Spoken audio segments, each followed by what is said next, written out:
Olá, amigos da TV Cidade, estamos com Cidade Aberta. Hoje nós vamos falar de dinheiro, nessa crise, nessa pandemia, nesse mercado que está um elástico ou uma mola, como os grandes mestres aí das movimentações financeiras sabem comentar melhor do que a gente.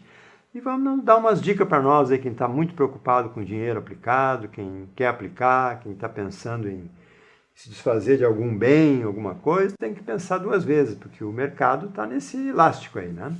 Hoje nós temos conosco aqui o Gabriel, da Nipur, que é uma plataforma que eles usam, que é da XP, uma das maiores hoje do Brasil, né? Aliada ao Unibanco, é isso? Itaú. Opa. Itaú é acionista da empresa. O Unibanco já era faz tempo, né? O Unibanco foi vendido, inclusive, para o Bradesco, para o Não, Itaú. o Unibanco juntou com o Itaú. Juntou, fizeram né? uma Foi uma fusão na época, Isso. né? Muito bem, Gabriel. Teu primeiro alô aí para a Câmara 3 aí. Obrigado por ter aceito o convite novamente, né? Prazer é meu. Poxa, tudo bem, pessoal? Um prazer estar aqui com vocês. Vamos falar um pouquinho hoje sobre investimentos, sobre esse cenário econômico, né, que está bem nebuloso. E espero poder contribuir com vocês, tirar algumas dúvidas, enfim, fazer um bate-papo bem legal aqui com o Glacia. Muito bem.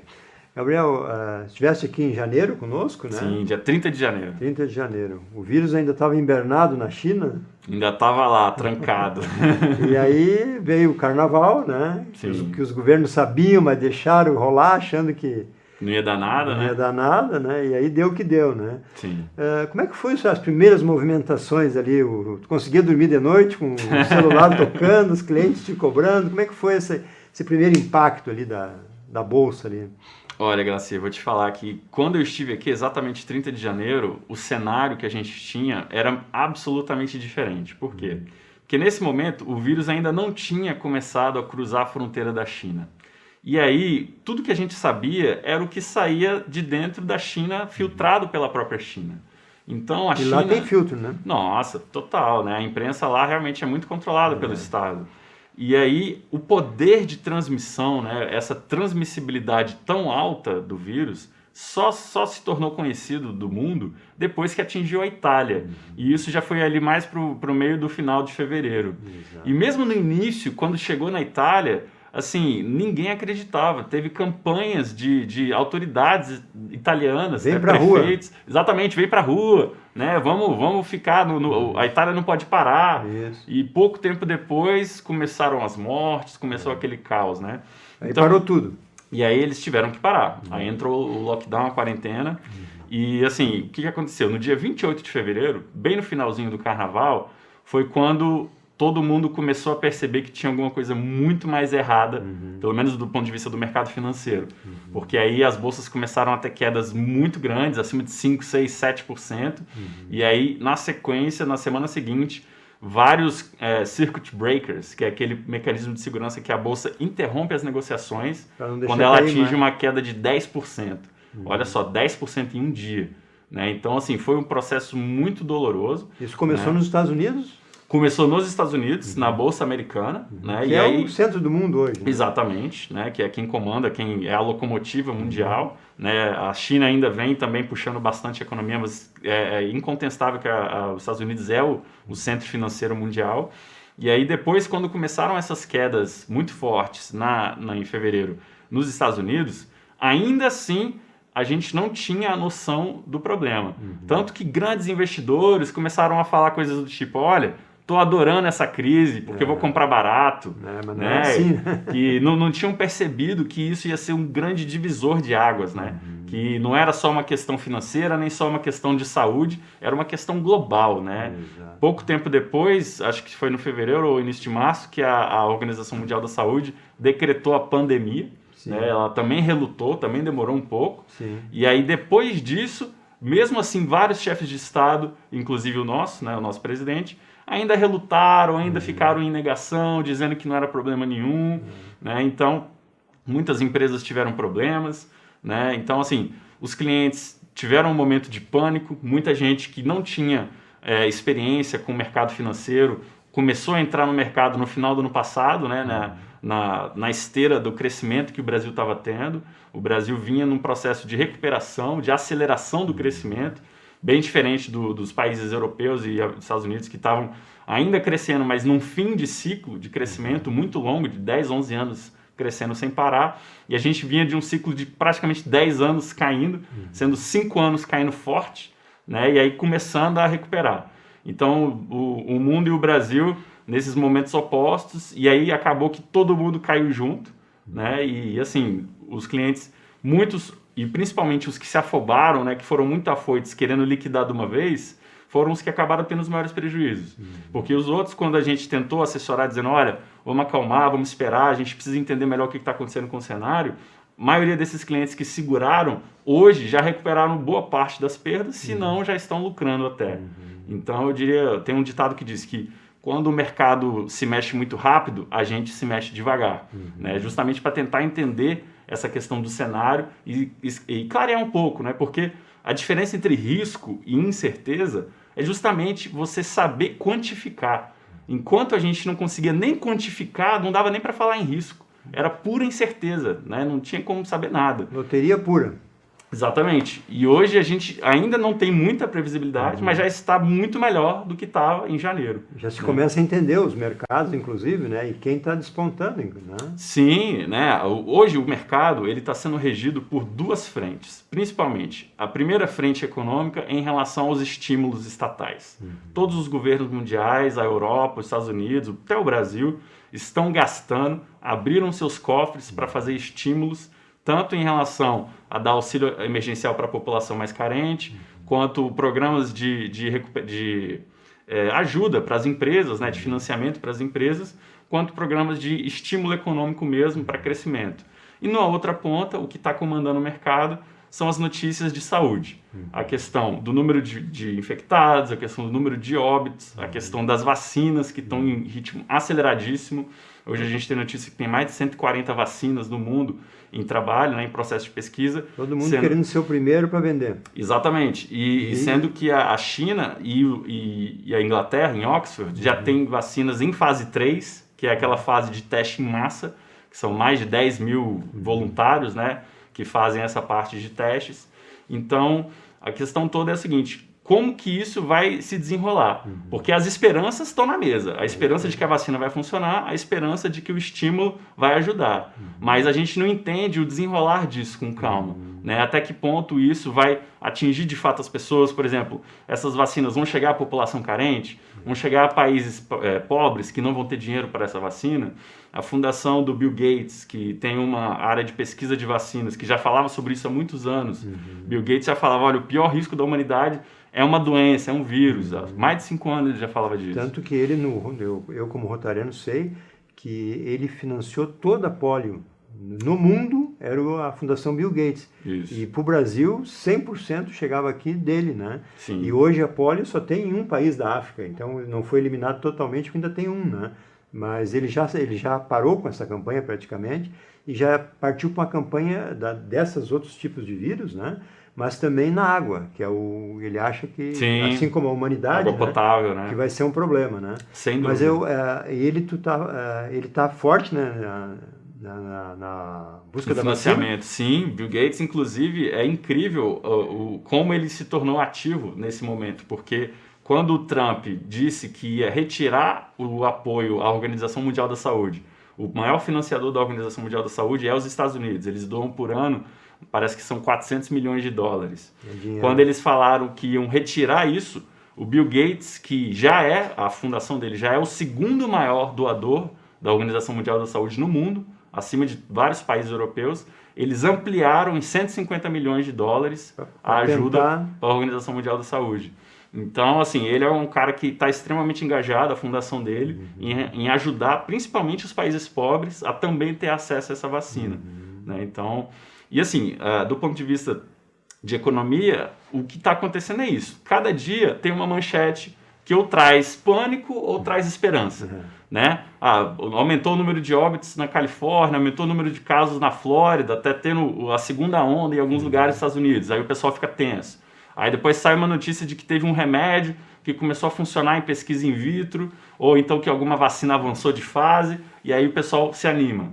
Né? Só que para todos os lados que você olhar, você vai conseguir ver esse tipo de dicotomia. Poxa, várias empresas pequenas quebrando. Do outro lado, poxa, várias iniciativas de solidariedade, das pessoas se unindo para ajudar umas às outras, das grandes empresas fazendo doações. Poxa, não dá para negar que o Itaú foi realmente um líder nesse processo. Sim. O Itaú doou R$1 bilhão. É dinheiro, hein? Poxa, R$1 bilhão, né? Nunca na história, né? Pois é, foi uma coisa assim incrível e assim, é um orgulho falar que, poxa, alguma empresa teve uma iniciativa tão poderosa, tão robusta como essa, e várias outras empresas têm feito leva coisas de arrasto parecidas. daí, né? Exatamente, Leva ensina pelo arrasto. exemplo. Então, a gente está vivendo esse processo. A cada dia, uma nova esperança e um novo medo.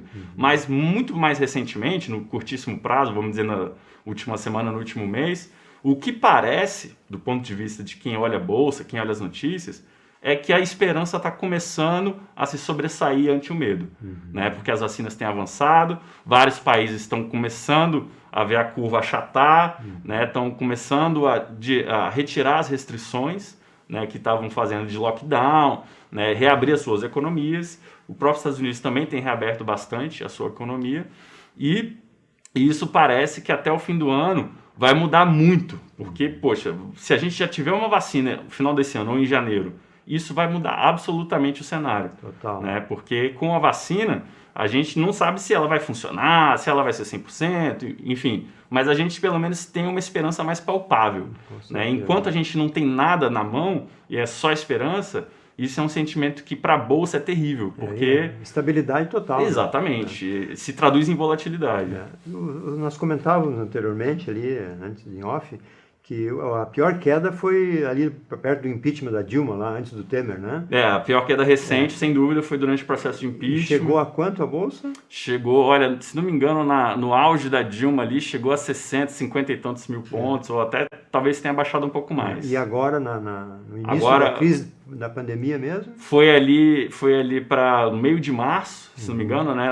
No início da segunda quinzena de março. Foi 17, foi uma data meio fatídica. Foi por ali, foi bem por ali. E aí a Bolsa bateu 61 mil e uns quebradinhos pontos. Né? Hoje, antes de eu vir aqui, o pessoal estava olhando e a Bolsa namorando os 100 mil pontos, estava 99.500. Isso é ótimo. Nossa, significa uma recuperação muito forte, muito intensa, né? E qual é os ramos assim que se sobressaem nesse momento, Gabriel? Olha, isso é uma coisa que é extremamente perguntada e é uma das coisas que eu mais respondo. Mas, na verdade, assim, uma parte é uma resposta simples e bem notória e a outra parte entra essa dificuldade. A parte que é mais simples de notar é que, assim, as empresas de tecnologia são as empresas que estão se sobressaindo. E isso já faz tempo também, né? Sim, exatamente.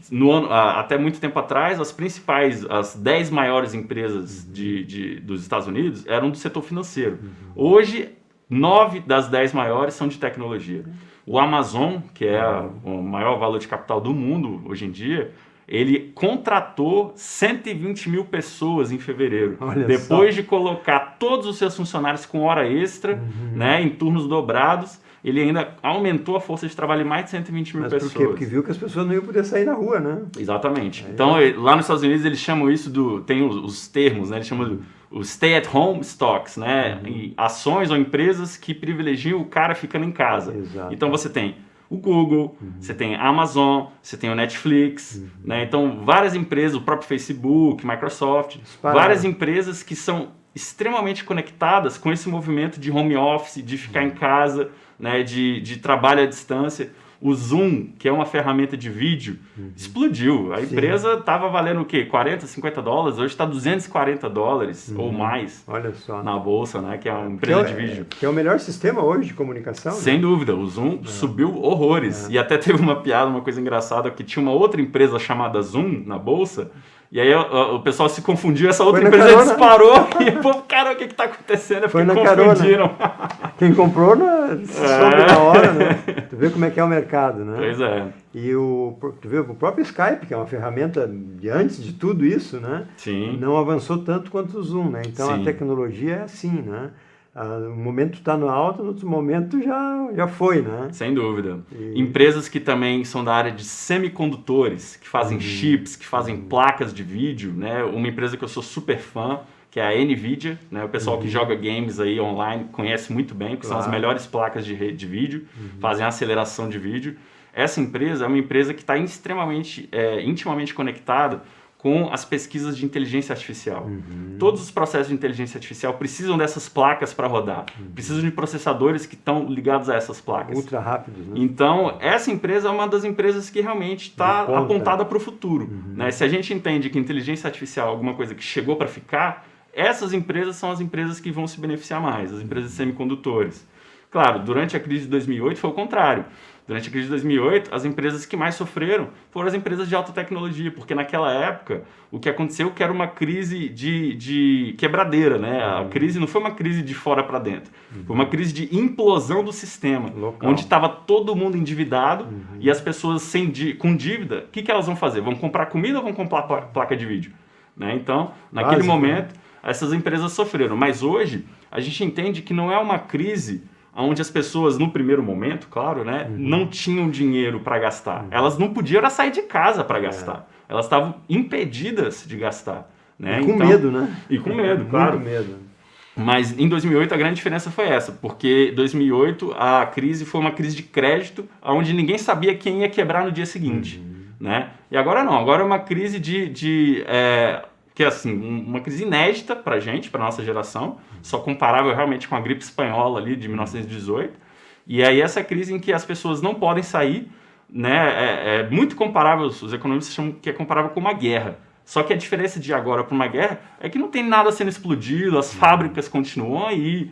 Então, assim, na hora que parar essa guerra, vai tudo voltar, a gente vai ter capacidade produtiva, né? Claro, muitas empresas vão quebrar, vamos ver quem vai surgir, mas a questão em economia é, se houver demanda, vai haver alguém para prover essa demanda. Com certeza. Então, o mercado tem um tamanho, né?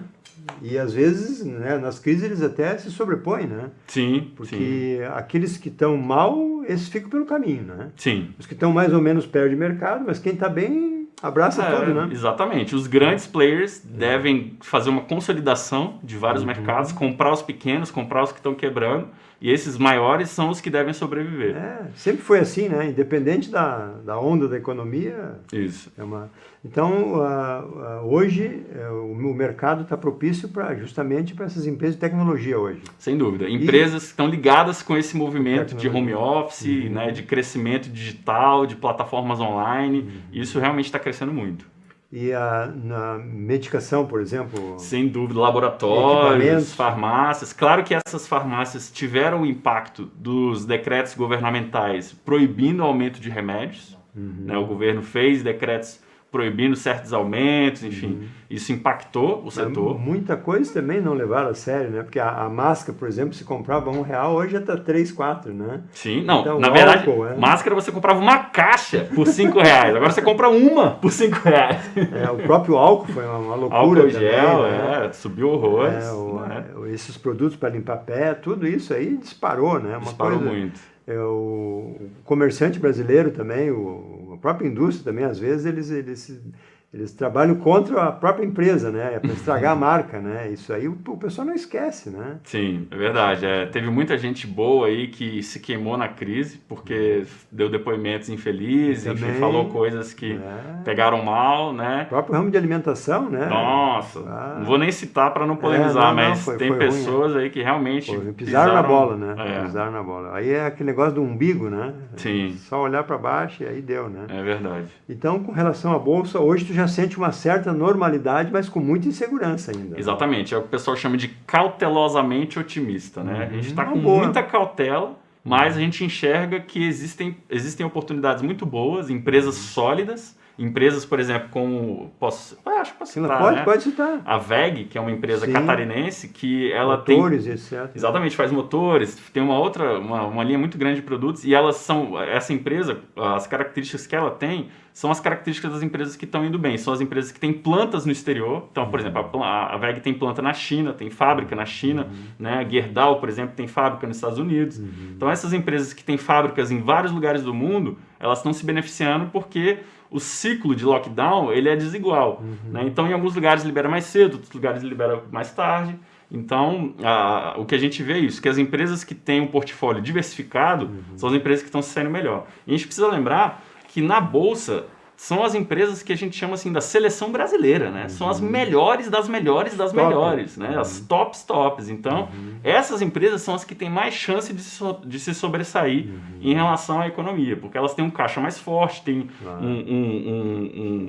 uma fatia de mercado mais consolidada, então isso vai ajudar muito nessa recuperação. E essa diversificação de localidade dá uma estabilidade, né? Sim. Como tu falou, tá ruim lá, joga aqui e tal, né? Tem um problema do transporte, mas isso aí também hoje não... E são empresas exportadoras, elas, a fábrica da China é a parte que vende motor para o mercado asiático, enfim, então, e também a questão cambial, né? Porque você vê, elas têm receita em dólar e o dólar disparando, né? Então, por que os frigoríficos agora estão subindo também, estão recuperando bem? Por conta do dólar. O dólar subiu muito, então em reais ficou barato, né? O gringo comprar carne daqui ficou bem mais barato com o dólar subindo. O contrassenso foi a China cancelar as importação de suíno, essas coisas. Pois é esse problema. Mas faz parte, estão jogando também, né? Porque eles estão dúvida. sentindo um abalo no mundo também, né? Sim. Esse vírus aí não foi só um vírus que nasceu na China. Existe toda uma teoria da conspiração também. Sim, né? várias teorias. Isso louco. aí que não dá para entender, né? Como tem os fake news que gostam de plantar essas coisas, né? É incrível como as pessoas perdem tempo fazendo esse tipo de coisa. Vou inventar um negócio aqui só para fazer espuma, né? Fazer as pessoas ficarem repassando. Pô, que bobagem, coisa. sabe? Só para dizer que foi ele que criou, né? E ficar dando risada. É o herói, né? Muito bem, Gabriel. O que mais assim que tu gostaria de destacar para nós com relação ao mercado? Prudência e o que mais? Eu diria o seguinte, a gente está vivendo um momento ímpar em relação à Bolsa, porque o investidor... No mundo, né? No mundo e em particular no Brasil, porque o Brasil, ele demorou muitos anos, até o início desse ano, a gente não tinha atingido, em termos de pessoas físicas, nem 1 milhão de investidores na Bolsa. Olha só. Hoje a gente está com 2,5. Por quê, né? E o que é interessante é que, à medida que teve vendas dos investidores internacionais, o investidor nacional entrou comprando. Que bom. Então, a gente está vendo um processo de amadurecimento desse investidor pessoa física brasileira.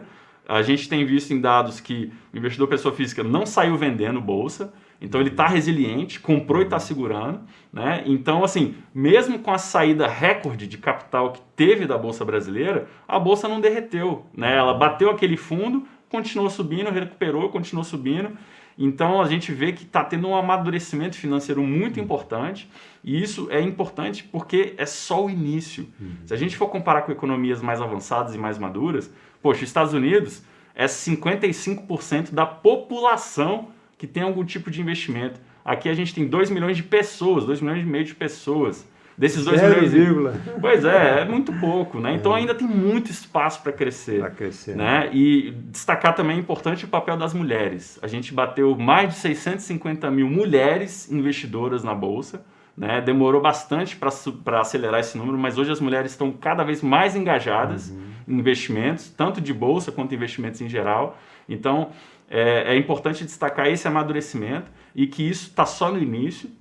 E, ao mesmo tempo, se você considerar, quando eu vim aqui em janeiro, a taxa de juros estava o quê? Na faixa de 6%. Hoje a gente tem uma taxa Selic de 2,25% e que deve cair um pouquinho mais para 2%. Que as apostas são também, que... né? É um avanço. Isso eu brinco com o pessoal, né? É como se a gente tivesse virado a Europa e ninguém ficou sabendo. Pouco sabe.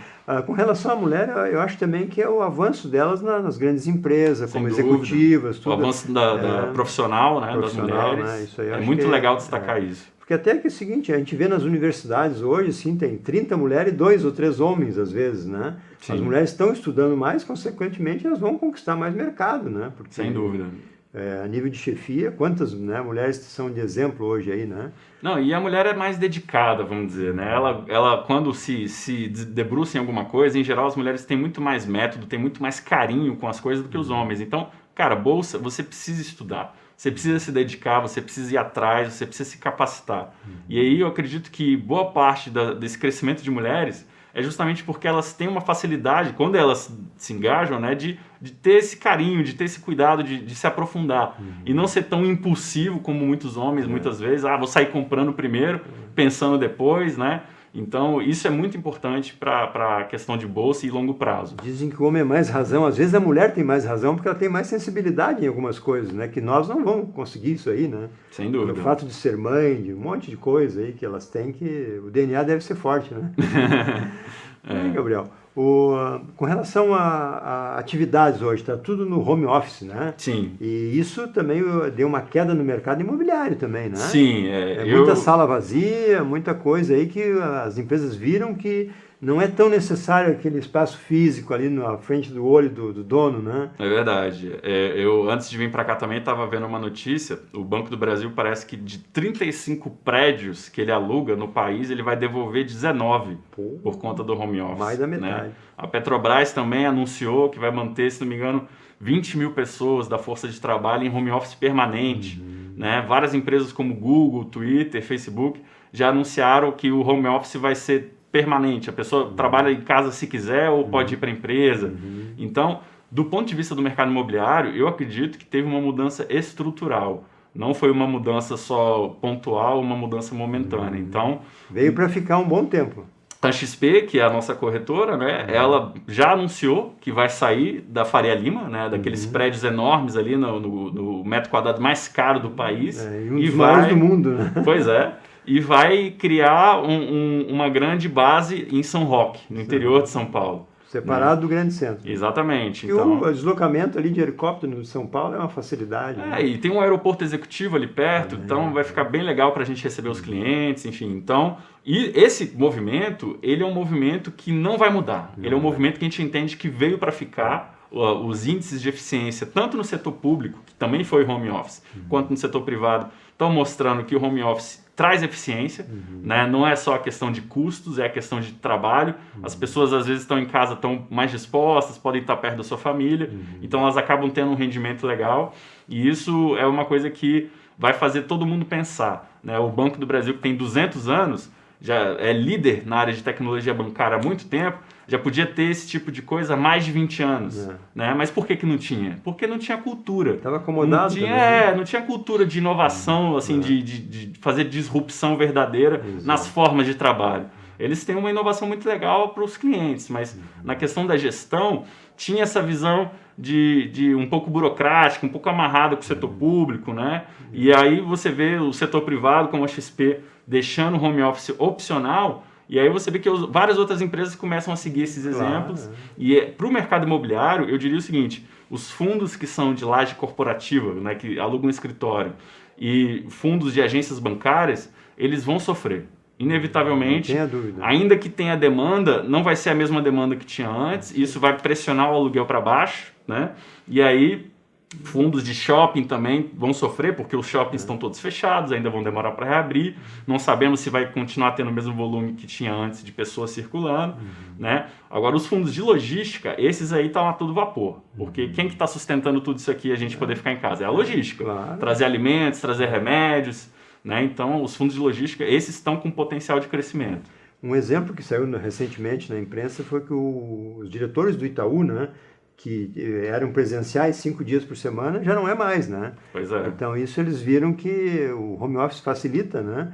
Agora, o grande gargalo do home office é medir a produção. Isso aí não vai ser fácil, né? Sem dúvida. É uma cultura, é um monte de coisa. Porque o cara fica em casa, ele dá aquela relaxada também, né? Pode ser. Estou em casa e tal, né? Mas a produção, como é que vai ficar, né? Isso é um gargalo que... a questão de metas, né? De atingimento de metas, isso vai E ser até bem para importante. estabelecer uma meta também não é fácil, né? Sim. E aí tu dá uma meta muito acima, o que acontece? O cara corre da briga também, né? Uma coisa que nessa pandemia a gente viu falar, o próprio Sicredi aqui aboliu as metas. O que aconteceu? Os funcionários relaxaram, trabalharam mais tranquilo, aumentou os negócios em potencial. Tu que já foi o Banco do Brasil, né? Sim, já fui bancário. Tu sabe, eu Bradesco, né? Tu sabe a pressão que era vender todos aqueles pacotes que a gente tinha, né? Sem dúvida. E cada vez mais, né? Sim. Mas a própria Caixa Federal, a gente sabe que tem metas toda hora. E tu vê o grande lance do Sicredi, que é aqui na cidade, que é uma cidade de 70 mil habitantes, tem 3 agências Sicredi. Grande. Entendeu? Mas por que isso? Porque ela está fazendo aquele atendimento presencial que os outros bancos já não querem mais fazer. Estão empurrando os clientes para o caixa eletrônico, né? Então, isso aí de tirar a meta eu achei assim fantástico, porque relaxou. Tu já quando vai no banco tu não fica naquela assim, vou lá só dar um oi e sair correndo, senão ele me vende um consórcio. Não é isso aí normalmente? Pois né? Acontece. Então, para te ver que o mercado às vezes dá aquele tombo, mas ensina a subida mais rápida também, né? Sem dúvida. Tu está sentindo isso conversando dos imóveis, por exemplo, exemplo, os grandes investidores, né? Quer dizer, aquele cara que tinha aqueles imóveis tudo ali com um burro amarrado na sombra, como se diz, né? Tava tranquilão. Aí deu esse baque, o que vai fazer? Ele vai correr para a bolsa também, né?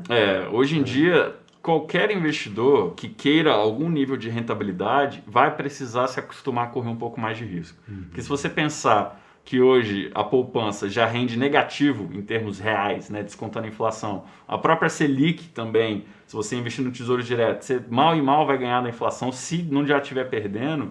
Então hoje a gente está vivendo um admirável mundo novo, um mundo onde quem quer ter juros, quem quer ter rentabilidade, vai precisar correr risco. Aquela vida do rentista tranquilão, isso aí acabou, virou história, e mesmo que a Selic volte a subir daqui uns 2, 3 anos, a gente vai ver ela subir o quê? Para 5, 6, estourando um 7. Então, vai ficar no nível mundial, né? Que é o básico. Hoje em dia é tudo globalizado, não adianta, né? Pois é, e graças a Deus, pelo menos dessa vez a gente pegou essa onda, né? Porque o Brasil no passado teve essa onda de deflação mundial, de baixar juros, e a gente estava subindo juros. Né? Então agora a gente pelo menos entrou na onda certa de cair os juros junto com o mundo. Agora, eu sou da Escola Bradesco, Amador Aguiar, né? Ele sempre dizia que só o trabalho pode produzir riquezas, né? Que não adianta também inflar nessas bolsas aí, que às vezes é aquela que tinha lá a Nasdaq, a outra era... NYSE, dos Estados Unidos, de Nova York, né? Isso. E a Nasdaq de tecnologia. Certo. Então, aquela lá, a bolha toda hora. O cara montava uma empresa, achava que ia estourar, todo mundo em cima, quando via, era uma bolha furada, né? Isso é interessante comparar, porque se você olhar a Nasdaq, na bolha dos anos 2000, a Nasdaq chegou acho que foi 6 ou 7 mil pontos, enfim, eu sei que ela subiu horrores, né? E as empresas, se você falasse que tinha uma empresa de internet, já vinha gente querendo comprar ação. Exato. Né? Não estava nem aí se a empresa dava lucro, se não dava. Se ia dar certo ou não. Pois é. E hoje em dia, o que a gente vê é que essas empresas de tecnologia estão indo bem porque estão reportando resultados fortes. Claro. Estão alinhadas com o momento de ganhar dinheiro nessa economia, nessa situação. Então, isso significa que elas têm um fundamento econômico mais sólido, né? Elas crescem lucros mesmo durante essa crise. Então, são empresas desejadas, né? O investidor ele precisa de rentabilidade. A rentabilidade vem de lucro. E o lucro vem da empresa que tem um fundamento sólido. Né? Então... O segundo mandamento do Amador Aguiar, né? Só o trabalho pode produzir riqueza, porque é dali que vem o lucro realmente, né? E o segundo, o seguinte, né? Nunca botar os ovos numa mesma cesta. Sem dúvida. Se dá uma tropicada ali, como se diz, né? Se dá uma queda, vai tudo, né? Então, um pouquinho em cada mercado, né? Isso aí eu acho que é a base de tudo, né, Gabriel? Diversificação é a palavra-chave hoje em dia. O pessoal diz que tem uma frase, né, que o último almoço grátis da economia é a diversificação. Né? Ou seja, se você diversificar, você ainda vai conseguir ter algum tipo de lucro. E hoje em dia, mais do que nunca, se você parar para pensar, aquele investidor que é 100% conservador, só compra título público, está lá bem tranquilo, comprando suas NTNBs. Se ele não tiver alguma diversificação para ativos descorrelacionados com o Brasil, descapitaliza. Ele vai ter problema. Por quê? Mesmo os títulos públicos, durante a crise, tiveram desvalorização por conta da alta do risco Brasil. Naquela época do Moro, que falou que ia ter o vídeo, que tinha provas contra o Bolsonaro, o risco Brasil saiu de 100 pontos que estava, foi para quase 300 pontos. Já pensou? 300%. Né? Então, assim, ficou um movimento muito tenso e os títulos públicos responderam a isso. Né? Eles sofreram com essa alta do risco Brasil. Então, mesmo o mais conservador dos investidores precisa considerar ativos descorrelacionados, como ativos em dólar, ativos em moeda forte como ouro, né? Ativos internacionais, ou ativos com proteção de capital também, que a gente tem no mercado. Então, hoje, a diversificação ela é muito mais importante do que já sempre foi. Né? Ela sempre foi importante, agora ela é assim, questão de vida ou morte. Se você não fizer uma diversificação legal, você está afadado a sofrer muito com uma virada contra você no mercado. Muito bem, gente, já passou o nosso tempo aqui, né? Viu só que nessa economia que hoje vivemos, nada mais aconselhável do que procurar pessoas que nem o Gabriel, que tem o conhecimento, né? E que tem que... Não adianta ter informação, tem que ter o conhecimento, né? É verdade. Tuas palavras finais, se quiser falar sobre esse próximo evento que tu vai ter aí, fica à vontade. Isso, eu queria convidar a todos, pessoal. Eu tenho feito bastante workshop online, né? Desde o início da crise, eu costumava fazer eles presencialmente, mas pelo advento dessa crise a gente teve que se adaptar. Então eu vou fazer um workshop esse sábado, de 9h15 da manhã até as 12h15, vai ser online. Quem quiser procurar, eu vou deixar o telefone, o WhatsApp é 55999-325922 ou o Instagram grmelo007, pode me achar lá, Melo com L só. E a gente vai falar, esse workshop vai ser específico sobre hedge e formas de se proteger em cenários adversos. E também convidar vocês a conhecer a nossa empresa, o escritório Nipur Finance. O site é www.nipur, com 2 P's de pato, N de nariz e ppur.com.br. É o nosso escritório de assessoria, onde quando eu estive aqui, a gente ainda não tinha... A gente cresceu muito, graças a Deus essa crise foi importante para a gente. A gente hoje tem um patrimônio que a gente administra de clientes na faixa de R$1,5 bilhão de reais. Só o escritório de vocês? Só o nosso escritório. A XP no total? XP no total está na faixa de 400 e poucos bilhões. Já está entre as maiores, né? Sim, já está entre as 15 maiores empresas do Brasil, Então já estamos brigando, a gente já tem o banco, a XP já tem o seu próprio banco XP. Mesmo sendo aliado com o Itaú. Na verdade o Itaú, ele só é um acionista, ele é um sócio, ele não apita na gestão, ele Mas não tem uma participação alta, Eles têm uma participação na faixa de 40%, 40 e poucos por cento. Respeitável, né? Sim, sem dúvida. Eles têm assento no conselho, mas eles não têm controle, e a gestão é totalmente Mas interna. são ouvidos, né? Sem dúvida. É um sócio importante. Então, o nosso escritório, graças a Deus, a gente foi bastante reconhecido nessa crise. Nossos clientes apoiaram muito a gente, através do retorno que eles vêm tendo, da participação, enfim, do trabalho que a gente vem desenvolvendo com eles. E, para nossa felicidade, a gente cresceu muito nessa crise. Então, fica aí o convite para conhecer o nosso site, para dar uma olhadinha lá no workshop que eu vou fazer. Quem se interessar, vai ser um prazer contar com vocês. Muito bem. Obrigado. E encerramos por aqui mais uma aula de economia nessa época de pandemia. Tá, joia. Muito obrigado, gente. Um abraço.